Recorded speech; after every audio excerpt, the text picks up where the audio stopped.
Hi everyone, welcome back. We've got a brand new story to share with you, so let's begin. Looking back, I should have seen the warning signs much earlier. But when you love someone unconditionally, you make excuses for behavior that should be unacceptable. My name is Matthew, and this is the story of how my 8-year marriage crumbled and led me to find something I never knew I was missing. Scarlet and I met during our last year at the university. We had that typical college romance. We got married 2 years after graduation. The first 5 years were what I'd call normal married life. We got a small house, adopted a golden retriever we named Cooper, and fell into comfortable routines. Scarlet was ambitious at her work, sometimes staying late for one reason or another. I supported her drive, even when it meant eating dinner alone most weeknights. I told myself this was temporary, that once she established herself, we'd have more couple time. But somewhere around year 6, I started noticing changes that couldn't be explained by work stress. Our intimacy, which used to happen 2 or 3 times a week, dropped to maybe once a month. When I tried to initiate, Scarlet would claim she was exhausted or had an early morning. She'd scroll through her phone during our conversations, giving me half-hearted responses when I'd ask about her day. Despite all these red flags, I convinced myself this was just a rough patch. Every marriage has them, right? I started doing more around the house, planning surprise date nights, and buying her favorite flowers. Instead of appreciating these gestures, Scarlet seemed to downplay them.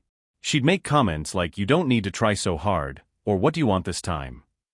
At the time, I thought she was being funny.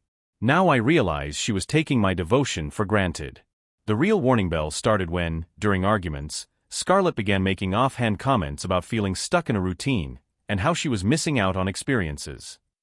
When I suggested we could travel more or try new activities together, she didn't outrightly dismiss these ideas, but at the same time, she never accepts them. Her work schedule became even more erratic. 3 or 4 nights a week, she wouldn't come home until after 10 p.m., claiming client dinners or team bonding events. On weekends, she'd disappear for hours without any reasonable excuses. When I'd call or text during these absences, she'd either not respond or give short, irritated replies. I started questioning myself constantly. Was I being too clingy? Not giving her enough space? Idée, analyse et vraie interaction. Trying to figure out what idée done wrong. The breaking point came on one Thursday evening. Scarlet walked into our kitchen, where I was making dinner, and announced that she wasn't sure she wanted to stay married. She said she felt like she wasn't getting the best out of life by being married and needed to live her life to the fullest without the shackles of marriage. My world tilted.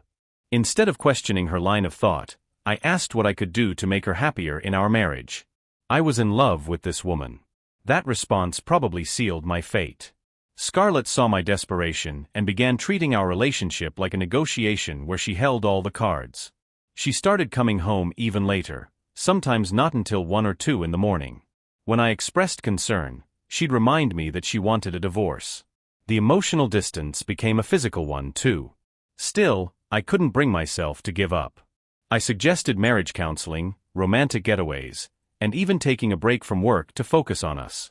Scarlet would listen to these proposals with barely concealed impatience, like I was missing some obvious truth she couldn't spell out for me. The truth, I now realize, was that she'd already emotionally checked out of our marriage and was probably already involved with someone else. About a month after her initial bombshell, I tried to get her to reconsider her initial proposal. Scarlet explained that she'd been doing research on modern relationships. She claimed that traditional monogamy was outdated and that many successful couples were exploring open arrangements. She presented this as if she'd discovered some revolutionary concept, rather than admitting she wanted permission to sleep with other people. My gut reaction was immediate revulsion. This wasn't what I'd signed up for when we promised to forsake all others. But Scarlet framed it as our chance to reignite the excitement in our relationship instead of a divorce. She said we could set boundaries and that experiencing other people might make us appreciate each other more. She had statistics about how open marriages could strengthen bonds and articles from lifestyle magazines about couples who'd saved their relationships this way. I told her no. She said she'd been hoping I'd be more evolved in my thinking. Over the next few days, she'd drop hints about how other people had arrangements that worked well, though she'd never mentioned this before. After a week of this pressure campaign, Scarlet gave me an ultimatum. She said she'd already wasted too much time being unfulfilled and couldn't wait any longer for me to get on board. It was open marriage or divorce. She gave me exactly those two options, presenting them like equally reasonable choices rather than the relationship-ending scenarios they both represented. I still couldn't bring myself to choose immediately. Something about the way Scarlet had approached this whole situation felt calculated rather than spontaneous. I suspected that she'd already have someone outside and was working backward to get permission. While I wrestled with this impossible decision, Scarlet's behavior became even more brazen. She started staying out entire nights, and when I questioned her, she got furious, accusing me of stalking her and letting me know that I don't own her. The emotional manipulation was constant. After a while in this nightmare, I made a decision that probably saved my sanity. I joined the gym closest to my office, figuring that physical exercise might help me process the emotional chaos. I'd never been much of a gym person, but I needed somewhere to channel the anxiety and anger I was feeling. I started going every day after work, staying for an hour or two, partly to improve my health and partly to delay going home to Scarlet's increasingly erratic behavior. It was brutal.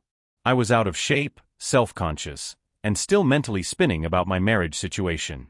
I was expecting Scarlet to give me the divorce papers any day, but funny enough, it didn't come. But gradually, the gym routine began helping. It was during my third week at the gym that I first really talked to another gym regular, Amanda. She was a few years younger than me, with an easy smile. I'd seen her around. She seemed to know everyone, was always encouraging other members, clearly a regular who'd been coming there for a while. Our first real conversation happened when she approached and offered some tips like someone who genuinely wanted to help. We talked for maybe 10 minutes about workout routines and stress management. Over the next several weeks, these casual conversations became the highlight of my gym visits. She'd remember details from previous conversations and follow up on things I'd mentioned. It sounds simple, but after months of Scarlet treating me like background noise in her life, having someone show genuine interest in my thoughts and experiences was incredibly refreshing. I was careful not to dump my marriage problems on Amanda initially. She knew I was married because I told her, but I kept our conversations light. Still, she seemed to pick up on the fact that something was bothering me. The contrast with my home life became impossible to ignore. I barli talk to Scarlet anymore. She hardly looked up from her phone when I walked in the door, while Amanda would break into a smile when she saw me at the gym. Scarlet acted like my presence was an inconvenience, while Amanda seemed genuinely happy to spend time talking with me. I wasn't looking for anything romantic. At that point, I was still trying to figure out how to save my marriage, despite the open relationship thing hanging over everything. But Amanda's friendship began filling an emotional void I hadn't even realized existed. For the first time in months, I looked forward to something in my day. After about a month of these gym conversations, I sort of bonded with Amanda after she gently asked if everything was okay at home, and I found myself telling her about my marriage woes and my confusion about what I should do. Amanda listened without judgment, asking clarifying questions but not offering immediate advice. When I finished explaining the situation, she was quiet for a moment before saying that it sounded like I was in an impossible position, trying to save something that the other person had already decided to end. She said it seemed like Scarlet was asking me to accept blame for her unhappiness while giving her permission to act on feelings she'd already developed for someone else. Hearing it articulated so clearly by someone outside the situation was both validating and terrifying. Amanda wasn't telling me what to do, but her perspective helped me see that I'd been so focused on keeping Scarlet happy that I'd completely ignored my own needs and boundaries. She pointed out that healthy relationships require both people to want to make things work, and it sounded like Scarlet had already emotionally moved on. These conversations with Amanda began shifting something in my mindset. For months, I'd been operating from a position of desperation, trying to convince Scarlet to stay, to choose me, to value our marriage. But talking with Amanda reminded me that I had value too, that my feelings mattered, that I deserved to be with someone who actually wanted to be with me. The changes in my attitude became apparent at home. I stopped begging Scarlet to spend time together or explain her late nights. I started making plans without checking with her first. Instead of trying to engage her attention in things, I just go ahead and do it. I was still living in the same house, but I began emotionally detaching from the relationship. Scarlet noticed these changes almost immediately. She'd always been able to control my mood with her approval or disapproval, but suddenly I wasn't seeking her validation. I was dressing better, seemed more confident, and was less available for her emotional manipulation. Instead of appreciating this improvement, she became suspicious and irritated. She started questioning where I went after work, why I was coming home later, and who I was texting when my phone buzzed. The irony wasn't lost on me. The woman who'd been staying out all night and demanding an open marriage was now acting jealous and possessive. When I'd mention going to the gym or grabbing coffee with a friend, she'd grill me for details about who I was with and what we talked about. One evening, Scarlet confronted me directly. She said I was acting different, and demanded to know if I was having an affair. I almost laughed at the accusation, considering she was the one who'd been pushing for an open marriage. I told her I'd made efforts in taking care of myself instead of obsessing over our failing marriage. This answer clearly wasn't what she expected. Scarlet had grown accustomed to my devoted attention, my willingness to prioritize her needs over my own, my desperation to keep our relationship intact. Now that I was building a life and relationships outside of our marriage, she was losing the control she'd taken for granted. The situation reached a breaking point weeks later. I came home from coffee with Amanda to find Scarlet waiting in our living room, looking agitated. She immediately started accusing me of getting too close to someone and emotionally cheating on our marriage. She demanded to know who I'd been spending time with and whether I was having inappropriate relationships while she was waiting for me at home. The hypocrisy was staggering. This was the same woman who'd been staying out all night, who demanded an open marriage, who'd given me an ultimatum about accepting her need to explore other relationships. But now that I was developing meaningful connections outside our marriage, suddenly I was the one crossing boundaries. I realized in that moment that Scarlet had never intended for the open marriage to be truly open. She wanted permission to pursue other relationships while keeping me as her loyal, devoted backup plan. She assumed I'd wait patiently at home while she explored her options, available for emotional support and financial stability whenever she needed me. That night, I made my decision. I told Scarlet that I was done trying to save our marriage and would be filing for divorce. I said I'd spent months trying to meet her impossible demands and accommodate her need to explore other relationships, but I was no longer willing to accept the disrespect and emotional manipulation. I still remember Scarlet's reaction when I told her that I was thinking we should end the marriage. She started crying, accusing me of being a cheat and never loving her. She claimed I tricked her into not proceeding with the divorce, and now I want one. She said she loved me, and that's the reason she never left since. But it was too late. Through my friendship with Amanda, I'd remembered what it felt like to be valued, respected, and genuinely cared for. I'd tasted an authentic connection with someone who saw me as a priority rather than an inconvenience. I couldn't go back to begging for scraps of attention from someone who'd made it clear she found me insufficient. Over the following weeks, as I consulted with divorce lawyers and started the legal process, I learned more about what Scarlet had been doing during our marriage crisis. Her friend opened up to me about how she was seeing a guy I know. My wife and her lover had reconnected at a friend's wedding and had been carrying on a physical affair for a while before Scarlet ever mentioned opening our marriage. It made sense that Scarlet's request for open relationships was her attempt to retroactively get permission for cheating she was already doing. It was about avoiding guilt while continuing an affair that had already begun. But Scarlet soon realized that her backup plan wasn't going to become her primary relationship because the guy wasn't serious with her. She panicked and tried to return to the safety of our marriage. But by then, my relationship with Amanda had evolved beyond friendship. Amanda knew my situation was complicated and never pressured me to move faster than I was comfortable with. She understood that I was going through a divorce and needed time to process the end of my marriage. But she also made it clear that she cared about me and was willing to see where our relationship could go once I was free from the chaos my wife had created. The divorce proceedings were messy, as I'd expected.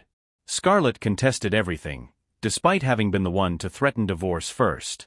She demanded alimony, half our assets, and even tried to claim that my relationship with Amanda constituted adultery, though she couldn't explain how that was different from her own affair.